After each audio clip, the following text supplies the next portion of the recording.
ایک تحریک چل رہی ہے وہ اسرائیل اور امریکہ کی مصنوعات کا بائیکاٹ کرنے کی. یہ بھی کچھ غیرت مند مسلمان ایسی تحریک چلا رہے ہیں اور سنا ہے کہ اس کا کچھ اثر بھی ہو رہا ہے. اس میں ایک بات مجھ سے بار بار پوچھی جاتی ہے، وہ یہ ہے کہ یہاں پر جو فرینچائز ہیں جیسے میک ڈونلڈ ہے یا کے ایف سی ہے یا اس قسم کے جو کمپنیاں ہیں جن کی غذائیں وغیرہ بکتی ہیں، اس کے جو مالک ہیں وہ مسلمان ہیں، پاکستانی ہیں. البتہ چونکہ فرنچائز کا انہوں نے معاہدہ کر رکھا ہے، لہذا 5% یا 10% آمدنی کا حصہ وہ ان کمپنیوں کو جاتا ہے. تو اگر ان کا بائیکاٹ کیا جائے گا تو خود ان مسلمانوں کو نقصان پہنچے گا جو کہ فرنچائز لیے بیٹھے ہیں. تو میں اس کے جواب میں ایک بات عرض کرتا ہوں، وہ یہ کہ یہ مسئلہ فتوے کا نہیں ہے، یہ ایمانی غیرت کا مسئلہ ہے، غیرت ایمانی کا مسئلہ ہے. کسی غیرت مند مسلمان کو یہ گوارا نہیں ہونا چاہیے کہ اس کی آمدنی کا 1 پیسہ بھی کسی ایسے شخص کو پہنچے جو اسرائیل کو مدد دے رہا ہے. یہ انسان کی ایمانی غیرت کا تقاضا ہے. یہ کہنا کہ بھئی 5% جاتا ہے، اب 95% تو ہم کھاتے ہیں.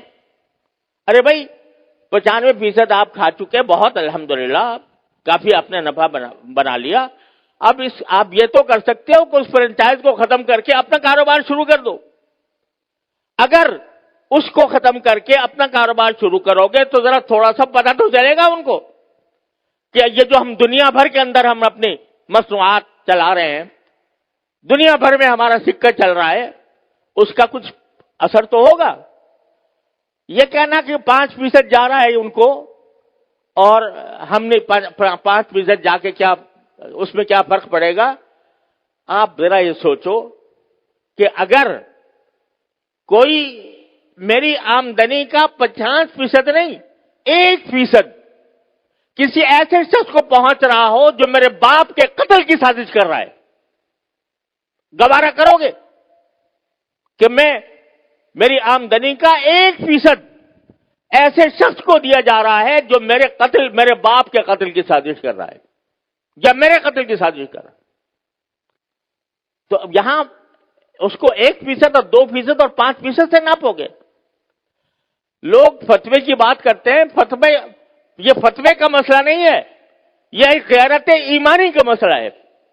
اور اس غیرت ایمانی کے تحت یہ میں سمجھتا ہوں کہ کسی غیرت مند مسلمان کو اس کا اقدام نہیں کرنا چاہیے. لہذا یہ بھی اس کوشش کا ایک حصہ ہے. اور اس وقت یوں سمجھو کہ میں تو یہ سمجھتا ہوں کہ ایک لحاظ سے پوری امت مسلمہ حالت جنگ میں ہے، پوری امت مسلمہ حالت جنگ میں ہے، کیونکہ یہ حملہ صرف فلسطینیوں پر نہیں ہو رہا، معال کار اس کا اثر پورے عالم اسلام پر پڑنے والا ہے. لہذا حالت جنگ میں ہے. جب اس حالت جنگ میں ہے تو جو لوگ کہ عالم اسلام کے خلاف یہ سازش کر رہے ہیں ان کو کسی طرح بھی نفع پہنچانا، چاہے وہ 1 پیسے کا ہو، یہ ایک مسلمان کی غیرت کو اسے گوارا نہیں کرنا چاہیے. لہذا میں اس بات کی حمایت کرتا ہوں کہ ایسی چیزوں کا بائیکاٹ کیا جائے جس کا فائدہ ان طاقتوں کو پہنچ رہا ہے. تو اپنی سی کوشش کرو، اللہ تعالیٰ سے دعا جاری رکھو، کوئی وقت خالی نہ جائے جس میں اللہ تعالیٰ سے نہ مانگا جا رہا ہو، اور پھر اللہ کے فیصلے پر راضی رہو. پھر جو اللہ کا فیصلہ ہے وہی برحق ہے، وہ ہماری خواہش کے مطابق ہو تو برحق ہے، ہماری خواہش کے خلاف ہو تو برحق ہے. تو بس یہ ہے پریشانی کا علاج. اللہ تبارک و تعالیٰ اپنے فضل و کرم سے ہم سب کو اس پر عمل کی توفیق عطا فرمائے.